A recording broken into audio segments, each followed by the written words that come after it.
Nice and loud. So in America, Hello? Yep. In America, many wives have a list of DIY jobs that need to be done by their husbands called honey-do list. My husband Jan, Eddy's son, took after his dad, and in the early days of our marriage, tackled many DIY jobs with enthusiasm. When the kids came along, and with less time to do these projects, I did not want to burden him with a honey-do list. Instead, I waited for his daddy mom's annual visits to us, because when he came to see us, it was always to help. Eddy would always ask what needed to be done. He fixed bicycles, hung up flower baskets and pictures, did gardening, cut up wood, organized the shed, and looked after the kids while June and I went shopping. During their last visit, the city had failed the professional installation of a new hot water tank in our home because the overflow pipe went into the garage. It had to be directed outside. Jan was particularly busy and could not get the job done by the deadline, and the special pipe he had bought for the job was about a foot too short. Eddy installed the pipe and improvised by extending it with a flexible hose we already had. The inspector came from the city, and we both held our breaths as he looked at the pipe. He was expressionless, but passed it, and we were jubilant. That is how I remember Eddy. He was always there to help, and did so with grace.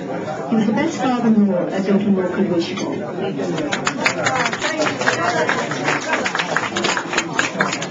Anyone else from the street? From the street? No? Someone know? Just this way. Do you want to just speak or? None of us get a flag.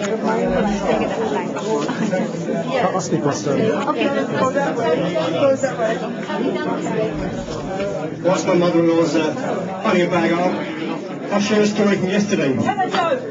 Not quite a joke, but Dad will laugh. Yesterday, there was a chance for the family to go and go to the what's it called now? Chapel Arrest, crazy name, Chapel Arrest, to see the body.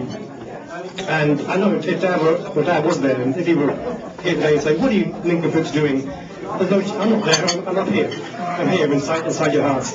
And sure enough, it was a day not as nice as today. It was kind of beginning to sleet and a bit nasty. We got out of the car at the shopping parade where the funeral pyre is, and I got out of the car and heard this hissing noise. What was that? And I looked at the rear wheel, and I picked up a bolt in the tyre. In fact, it's still in the car. But I noticed the tyre going down rather rapidly. So I thought it was Dad's humour here, but he didn't want us to go and see this skin and bone of was left of his mortal coil, and decided to give me a puncture instead. And so we went to the funeral parlour, saw the body, and came back out again. Of course, there was the flat tyre. It was sleeting, it was horrible and cold and wet. So I opened up the back of the car and opened up where the spare tyre is. And what do I see there? The little touches of Dad. There was not only just the spare tyre and tools, but there was a little blanket so you could kneel down on, another little cloth to clean your hands because you're going to get them dirty. There was a poncho, like a plastic raincoat, so that if you get wet, like it was wet, you keep dry. There was a British Airways regulation, probably stolen, torque wrench for undoing the bolts.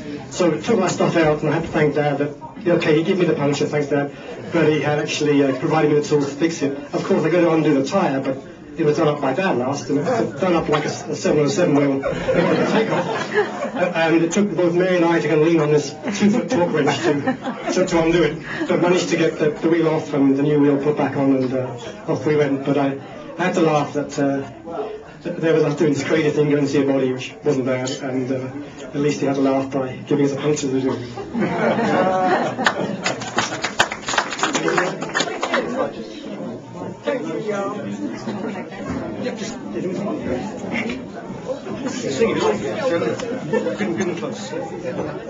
My late husband Frank and I have had our lives much enriched by our connection to our daughter Mary's marriage to their son Jan. What fantastic memories. Self-propelled cruise in the Caribbean, flight on Concorde, to see Phantom of the Opera in New York, being invited to St. Lucia for the golden wedding anniversary, stay in a 5-star hotel in Madeira, all for courtesy of the Edbrooks. Now I'm booked to go to Bangkok. The first person I think of who will put me through to a firm who will insure people nearly 85 is Ed. Do I miss him? I'm so grateful to have had such a good friend.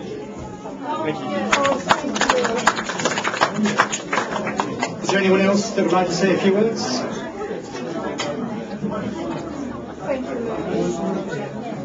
Going once? Going twice?